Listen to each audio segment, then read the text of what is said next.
algérien de l'énergie et des mines, Mohamed Arqab, a reçu à Alger le ministre sénégalais de l'agriculture, de l'équipement rural et de la souveraineté alimentaire, Ali Ngouille Ndiaye, avec lequel il a examiné les moyens de renforcer et de développer la coopération économique bilatérale dans les domaines de l'énergie et des mines.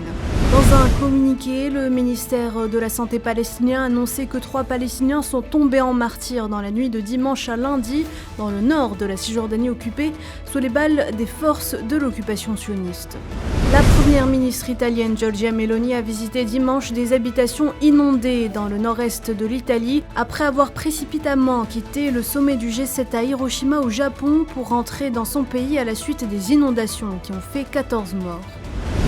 Le Premier ministre grec sortant, Kyriakos Mitsotakis, a revendiqué la victoire de son parti conservateur lors des élections législatives dimanche, un séisme politique, selon lui, qui ouvre la voie à un second scrutin. Le président du Conseil européen Charles Michel et la présidente de la Commission européenne Ursula von der Leyen se rendent ce lundi à Séoul où ils rencontreront le président sud-coréen Yoon Suk-yeol. Leurs échanges porteront sur une multitude de sujets, de l'économie à la guerre en Ukraine en passant par les programmes nucléaires d'armement nord-coréen interdits. Le Japon fournira à l'Ukraine 100 camions militaires et autres véhicules, ainsi qu'environ 30 000 rations de combat utilisées par les forces d'autodéfense japonaises. Le Premier ministre Fumio Kishida a fait une promesse correspondante au président ukrainien Volodymyr Zelensky lors des négociations tenues dimanche à Hiroshima.